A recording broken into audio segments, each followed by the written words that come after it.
capítulo 2. Gracias por regresar al curso.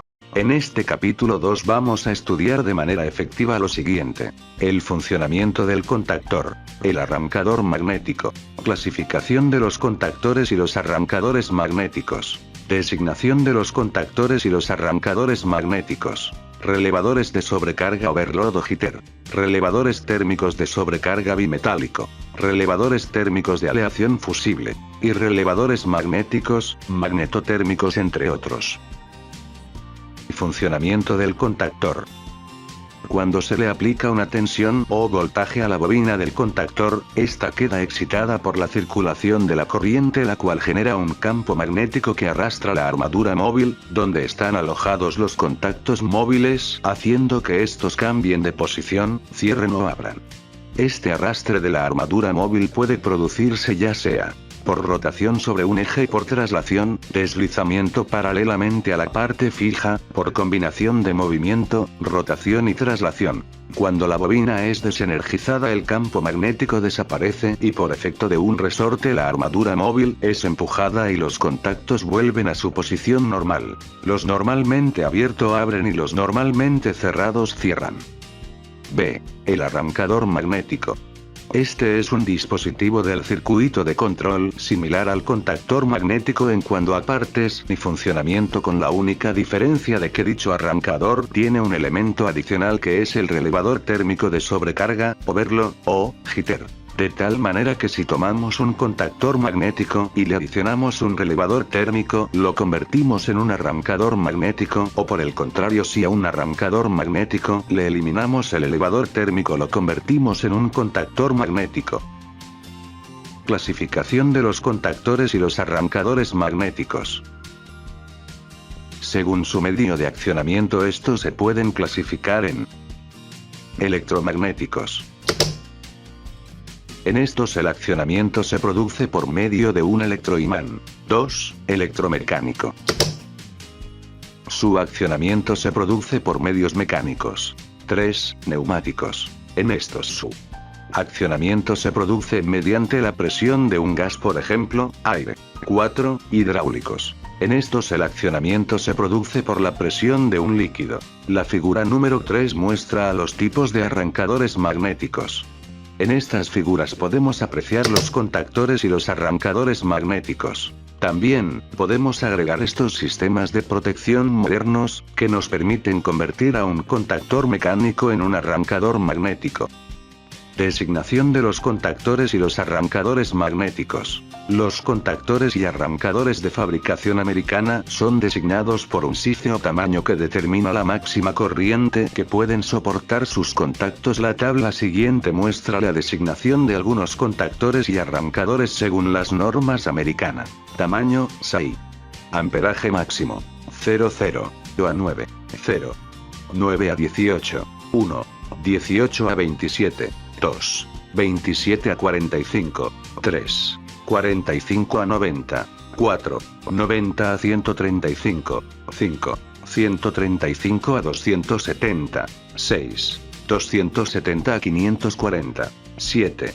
540 a 810. Sin embargo, las normas europeas designan los contactores y arrancadores según la categoría de servicio que estos van a prestar. Por ejemplo, una categoría de servicio. Aplicaciones. A, C1. Para cargas puramente resistivas y aparatos con factor de potencia 0,95. A, C2. Para motores sincrónico, para mezcladoras, centrífugas, etc. A, C3. Para motores asíncronos, para o motores con rotor de jaula de ardilla como compresores, ventiladores, etc. A, C4. Para motores asíncronos o motores con rotor de jaula de ardilla para grúas, ascensores, etc. Así también las categorías O, C1, D, C2, D, C3 se aplican para motores de corriente directa según su utilización.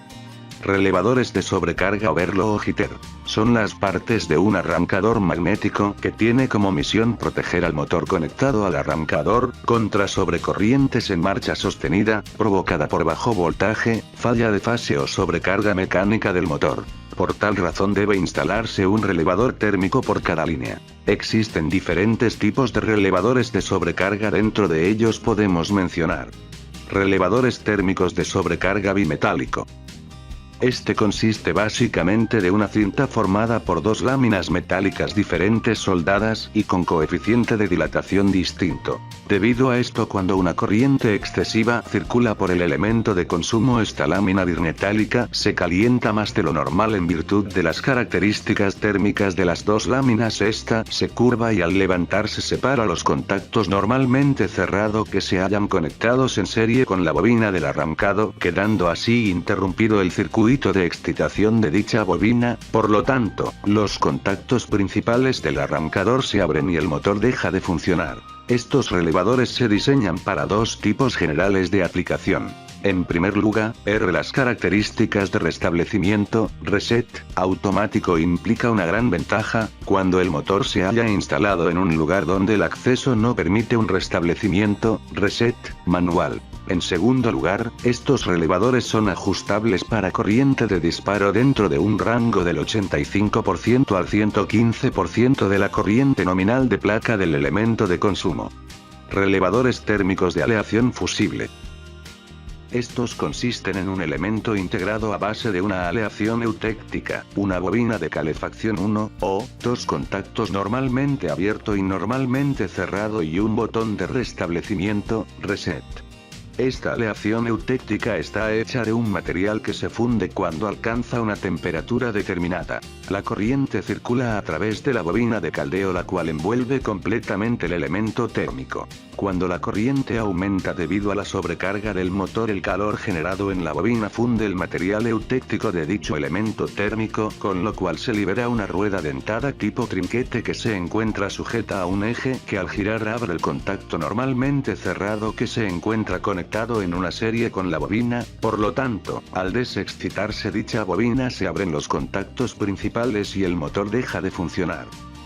Luego, para poder arrancar de nuevo el motor, es necesario esperar un tiempo hasta que la aleación eutéctica se enfríe y solidifique para luego resetear el contacto del relevador. Una de las grandes características de estos relevadores es que ofrecen un alto margen de seguridad en la protección. Algunas de las razones de la gran aplicación industrial de este tipo de relevadores son las siguientes. 1. El relevador debe ser restablecido de forma manual, por tanto el operador se entera de que hubo una sobrecarga en el motor. 2. Este elemento trabaja con gran carga de seguridad tanto en corriente alterna como en corriente continua. 3. Pueden trabajar en cualquier posición. 4. Su precisión y seguridad en el funcionamiento es muy elevada debido a que es función relativamente constante de la aleación. 5. Tiene las características térmicas necesarias para proteger cualquier tipo de motor, debido a que el efecto térmico varía con el cuadrado de la corriente, por lo que una fuerte sobrecarga hará que el relevador sea activado en menor tiempo. Existen otros tipos de relevadores para protección de motores, dentro de ellos tenemos relevadores magnéticos de acción retardada, relevadores magnetotérmicos, entre otros. Este material de apoyo llega a usted por cortesía de Guille Tutoriales. La paz sea contigo. En el capítulo 3 vamos a estudiar el tema de estación de pulsadores, botoneras o push button, simbología utilizada en circuitos de control, simbologías utilizadas en circuitos de control, sistema americano, simbología utilizada en circuitos de control, sistema europeo.